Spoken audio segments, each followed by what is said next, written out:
Meus irmãos e minhas irmãs, então, aqui hoje, começando essa Semana Santa, né? Hoje é segunda-feira, e nós precisamos entrar em Jerusalém com Jesus. Foi o que nós fizemos ontem na liturgia. Nós vamos entrar com Jesus, nós entramos com Jesus e agora nós vamos percorrer aqueles últimos momentos de Nosso Senhor. Então o Evangelho está lá em João 12, capítulo 12, versículo do 1 a 11. Pode pegar na sua Bíblia, onde ele relata esta unção que acontece em Betânia. Vamos pedir que Deus nos ilumine. Inspirai a Deus as nossas ações e ajudai-nos a realizá-las, para que em vós comece e para vós termine tudo aquilo que fizermos. Por Cristo, Senhor nosso. Amém. Em nome do Pai, e do Filho e do Espírito Santo. Nossa Senhora de Fátima, São João Bosco. Então vamos lá. 6 dias antes da Páscoa, Jesus foi a Betânia, onde estava Lázaro, que ele havia ressuscitado dos mortos. Lá ofereceram-lhe um jantar. Marta servia e Lázaro era um dos que estavam à mesa com ele. Maria tomou então um frasco de bálsamo, de nardo puro e muito caro, ungiu os pés de Jesus e os enxugou com os cabelos. A casa inteira encheu-se com o perfume do bálsamo. Judas Iscariote, um dos seus discípulos, aquele que haveria de trair Jesus, disse: por que esse bálsamo não foi vendido por 300 denários para doar aos pobres? Dizia isso não porque se importava com os pobres, mas porque era ladrão. Ele guardava a bolsa e furtava o que nela se depositava. Jesus, porém, disse: deixa-a, a fim de que ela o guarde para o dia do meu sepultamento. Os pobres sempre os tendes convosco, a mim, porém, não tendes sempre. Muita gente dentre os judeus soube que Jesus estava em Betânia e foi para lá, não só por causa dele, mas também porque queria ver Lázaro, a quem ele tinha ressuscitado dos mortos. Os chefes dos sacerdotes então decidiram matar também Lázaro, pois por causa dele muitos se afastavam dos judeus e passavam a crer em Jesus. Palavra da salvação. Então, meus irmãos, nós escutamos aqui os passos últimos de Nosso Senhor no capítulo 12 de São João, porque logo no capítulo 13 começa com a última ceia e o rito do lava-pés, né? Então aqui nós vemos Jesus visitando Lázaro, o amigo, e tem muitas cenas nesse mesmo trecho do Evangelho, né? Ver Lázaro, o jantar com eles, Maria que quebra um frasco de nardo caríssimo, né? Judas que se revela aqui, segundo o comentarista, não era honesto, mas também a própria trama de querer matar também Lázaro. Então, o que nós observamos? Eu gostaria de pegar um ponto para a nossa meditação, né? Primeiro, o fato de Jesus ser perfumado. Era um rito antigo de perfumar o corpo, né, antes de sepultá-lo. Então, o rito que Maria faz aqui é um rito profético.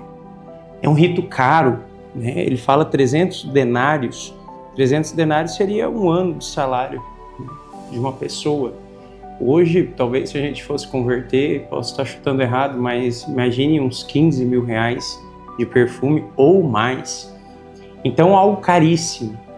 Então, vocês entendem que ali houve um gesto único, algo excepcional. E aquele gesto, de fato, era a preparação, dizendo que Cristo iria morrer. Mas eu gostaria que nós olhássemos para a atitude, especialmente, de Judas. Olharmos para a atitude de Judas. Judas está ali, vê uma oportunidade de lucrar. E ele, óbvio, aparenta fazer boas coisas. Olha pelos pobres. Meus irmãos, neste fim da vida de Nosso Senhor vai se revelando todas as coisas, né? Então vai se revelando quem é quem. E é isso que vai acontecendo no fim dos tempos, ou até mesmo no fim da nossa vida, né? Do nosso tempo. Muitas coisas vão sendo colocadas à vista de todos. E, às vezes, nós somos rodeados de pessoas que demonstram boas intenções, mas no fundo, só pensam nelas mesmas. Talvez sejamos nós a agir assim. Judas, na verdade, não traz Jesus como um pobre coitado, mas aqui ele é colocado como alguém que sabia muito bem o que estava fazendo e alguém que se passava por ser bom, pensava nos pobres. Meus irmãos, nós católicos que queremos uma vida certa com Deus, nós não podemos nunca sermos Judas, traidores de nosso Senhor. Usar das coisas santas para poder se beneficiar, ou mesmo usar de Deus para poder ganhar aquilo que o próprio Deus condena. Então, nessa segunda-feira, eu gostaria que nós tivéssemos essa atitude de pensar, será que eu tenho roubado de Deus? E não estou falando de dinheiro, estou falando da vida, das decisões, das escolhas, do perdão. Será que eu tenho roubado de Deus? Uso o nome de Deus? Falo de Deus? Me visto como uma pessoa de Deus? Mas acabo roubando de Deus? Com o tempo, muita gente fala assim, mas na igreja tem pessoas falsas, né? A gente sempre acha uma pessoa mal resolvida que inventa uma desculpa para não seguir Jesus Cristo de forma católica, né? Então, a pessoa diz, mas na igreja tem muitos hipócritas. E aí a gente sempre brinca, vem, cabe mais um, né? Seja bem-vindo.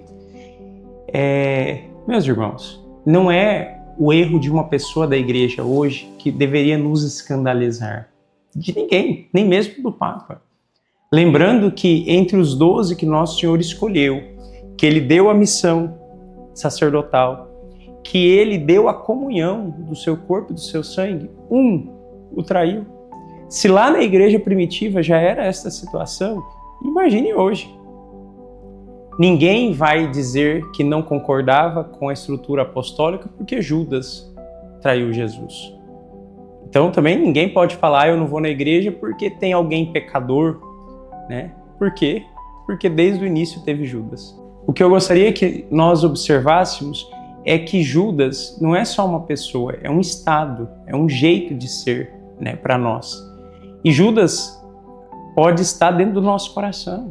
O nosso coração pode ter sempre a tentação de vender Deus, de trair Deus, de lucrar em cima de Deus. Então, eu te convido hoje, nesse dia, não dever mais para Deus. Olhe, faça um exame de consciência, o que eu devo para Deus? E tenha um coração generoso de entregar para Ele e não dever. E nunca se escandalizar quando os homens que estão ao lado de Deus também caírem, porque desde o início foi assim. O nosso foco precisa ser Jesus. Deus abençoe.